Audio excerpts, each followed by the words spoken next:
कानी बहू। किशोरी लाल जी के बेटे राघव की शादी की बात जगह जगह चल रही थी, लेकिन किशोरी लाल जी को कोई लड़की पसंद ही नहीं आती थी। और उसकी एक ही वजह थी, किशोरी लाल जी का लालची होना। उनको लड़की वालों से मोटा दहेज चाहिए था और इसी चक्कर में एक दिन वो एक बहुत पैसे वाले के घर अपने बेटे का रिश्ता लेकर पहुंचे। उस आदमी का नाम था ओम प्रकाश। देखिए किशोरी लाल जी, मेरी एक ही बेटी है और मेरी सारी संपत्ति जायदाद सब कुछ मेरी बेटी नैना का ही है। पापा, नाम से लगता है बहुत खूबसूरत होगी। कितना अच्छा नाम है ना, नैना। ओ वैसे बात तो सही है आपकी। अब इतना पैसा है, जमीन जायदाद है, इकलौती बेटी, आप भी क्या करेंगे? सब कुछ उसे ही देंगे ना। बिल्कुल ठीक पहचाना आपने। बस बेटी की शादी और सारी जायदाद उसके नाम। पापा, बिना देखे हाँ कर दीजिए ना। इतना अच्छा रिश्ता फिर काम मिलेगा, माला माल हो जाएंगे हम। मैं अपनी बेटी को बुलाता हूँ। अरे नहीं नहीं नहीं नहीं, आपकी बेटी का नाम नैना है, सुनकर ही लगता है बहुत सुंदर होगी। रहने दीजिए अंकल, मैं तो आपकी बेटी के नाम से इतना खुश हो गया हूँ कि उसे बिना देखे शादी करने को तैयार हूँ। अब तो मैं उसका चेहरा सीधे शादी के बाद ही देखूंगा। और इस तरह राघव नैना का चेहरा नहीं दिखता और उससे शादी कर लेता है। शादी के बाद अपनी सुहाग रात पर जब राघव नैना का घूंघट उठाकर देखता है तो नैना की आंखें बंद थी। कितनी खूबसूरत हो तुम नैना, जरा अपनी आंखें खोलकर मेरी तरफ देखो तो सही। नहीं, मुझे शर्म आती है। अरे मैंने तुम्हें शादी से पहले भी नहीं देखा, और अब अगर तुम आंखें खोलकर मुझे देखोगी भी नहीं तो मुझे अच्छा कैसे लगेगा? इससे पहले कि नैना अपनी आंखें खोलकर राघव की तरफ देखती, अचानक से लाइट चली गई और राघव नैना को पूरी तरह से देख भी नहीं पाया। अगली सुबह नैना राघव के लिए नाश्ता बनाकर लेकर आई। अरे ये क्या, आधा पराठा सीखा हुआ है और आधा बिल्कुल कच्चा? ये तुमने क्या किया नैना? बहू, तुमने क्या आधा पराठा तवे से नीचे लटका कर रखा था, जो आधा सीखा है और आधा कच्चा? मुझे जितना दिखेगा उतना ही तो सीखूंगी ना पापा जी। जहाँ जहाँ मुझे नजर आ रहा था वहाँ मैंने सीख लिया, और जहाँ जहाँ नहीं दिखा वहाँ कच्चा रह गया होगा। इसका क्या मतलब है? ये कैसा मजाक कर रही हो तुम?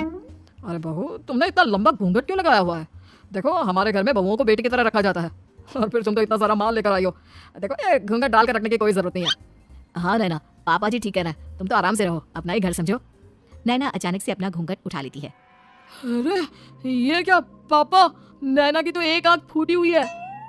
नाम से नैना, लेकिन ये तो कानी बहू निकली। मेरे साथ धोखा हुआ है, धोखा। बिना दिखाए अपनी कानी लड़की मेरे संग ब्याह दी। मुझे कानी भी नहीं चाहिए। मुझे अभी ओम प्रकाश जी से बात करनी पड़ेगी। आखिर उन्होंने मेरे साथ ऐसा किया क्यों? अरे आप लोगों ने ही तो पापा से कहा था कि आप लोग शादी से पहले मुझे देखना नहीं चाहते, अब मेरे पापा पर क्यों इल्जाम लगा रहे हैं? अरे लेकिन उन्हें बताना तो चाहिए था ना कि तुम कानी हो, एक आंख से तुम्हें दिखाई नहीं देता। किशोरी लाल और राघव नाराज होकर ओम प्रकाश को अपने घर बुलाते हैं।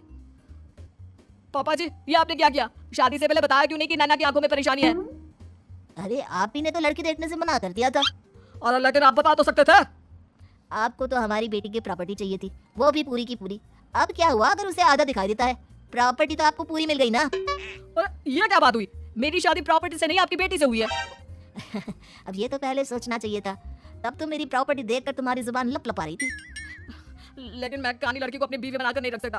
पापा कुछ करिए ना आप। हाँ करता हूँ। देखिए ओम प्रकाश जी, आप हमारे साथ ऐसा नहीं कर सकते।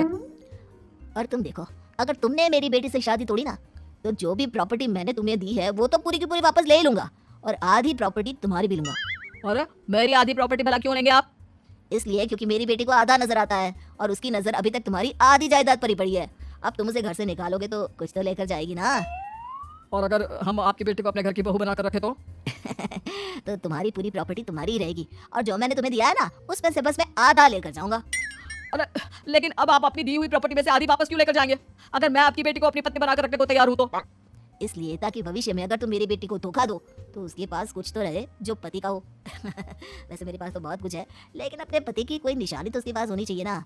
अब अगर तुमने मेरी बेटी को कानी कहा तो तुम्हें प्रॉपर्टी भी कानी ही मिलेगी, पूरी नहीं। जमाए राजा। किशोरी लाल और राघव समझ चुके थे कि वो बुरी तरह फंस चुके हैं और अब उनके पास वहाँ से निकलने का कोई चारा नहीं है। अब समझ में आया ना, लालच बुरी बला होती है। एक तो तुम्हें प्रॉपर्टी मिली, ऊपर से बीवी मिली, उसमें तुम्हें नखरे भी दिखाने हैं। आए बड़ी, चुपचाप बैठो।